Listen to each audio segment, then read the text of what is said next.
పోయినావు. ఏమిటి కథ? ఏమీ లేదండి. కొత్త బేరం అక్కడ తగిలితరు ముస్తాబై కూర్చున్నాడు. తెలిసినదా వచ్చినదా కోపము? ఎంత ముక్కు పట్టుడు ముత్తిమవి. అవునవునండి. ఎవరి మాటల వారికి ఇంపుగానందు. ఈ పోటీ ఎవరో తప్పక పైక మిత్రని నమ్మకంగా చెప్పి వెళ్ళిపోయినదా మా అమ్మ కట్టవచ్చును కదా అని మహా సంతోషంతో ముస్తాబై కూర్చున్నందుకు తగిన ఫలమండి. అదేమి చూద్దామో కానీ తానే ప్రాణమన్న ఆడవారిని మీ మగవారు ఎప్పుడు నమ్మారు కనుక.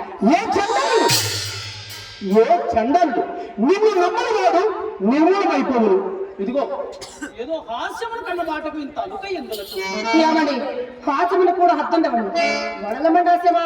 పోనిము పొరపాటే కాదు. మరి శుద్ధి శక్తి ఎందుకు వచ్చినాడు?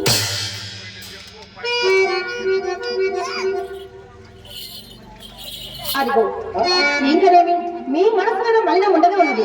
అలాగే ఆ సంగతి మీకేమో చెప్తున్నారు. ఎవరు చెప్పనక్కర్లేదండి, నేనే చూచినాను. మీ దిగుమని వచ్చనిచో మీ అమ్మ కట్టబడవలసి వచ్చునని పెరటికి ముందుకెందుకు వచ్చేసరి కదా తటాన్ని తలుపు తెరుచుకుని అతను బయటకు బయటకు వచ్చినాడు. నన్ను చూచి అతను చూసి నేను తెల్లబోయినాడు. అతనికి అనుమానం రాకున్నట్లుగా కొంత దూరం కోడిగంలాడుచూ పోతిమిలే. అతని నాకు గురించి ఇక్కడ అడిగి ఉండదు. అతడు ఏమి చెప్పని తెలియకుండా మనం ఏమి చెప్పినా చెప్పేది. ఆయన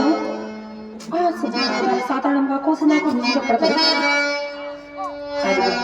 ఈ దేవతతో చూసేది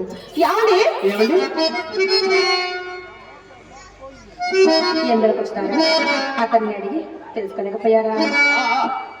అడిగినాను, నేను వరకు వచ్చున్నాను చెప్పినాడు. చెప్పండి కదండి. ఇంకనేమి మీ సందేహం? నా సందేహం ఇదిగో చెప్పినప్పుడు కోపించుకున్నావు కదా. కోపం దాకండి నా ఎన్నెవరో పాపమనే కదా. శభాష్ అది మాట.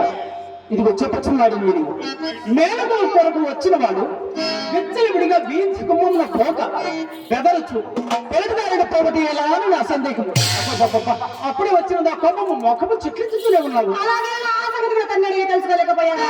అడిగేవాడిని అందరూ ఒక బాల్యముతోటి కనిపించి పరమ ఆధారము చేత కుశల ప్రశ్నలు లేచి అలాగే నేను చెప్పేది ఆలకి. ఇప్పుడు మేలు కొంచెం మాట్లాడకి మా అమ్మతిని మేడమే తీసుకుని వచ్చింది.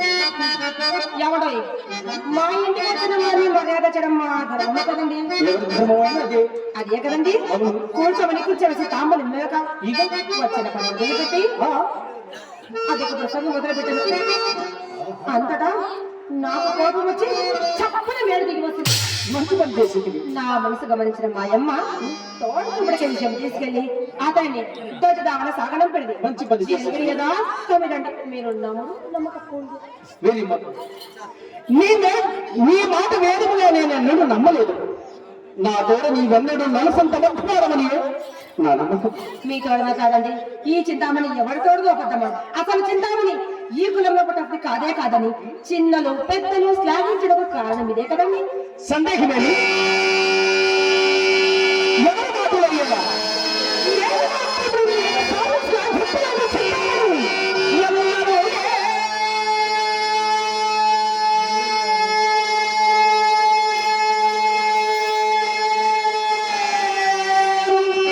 చెప్తాను.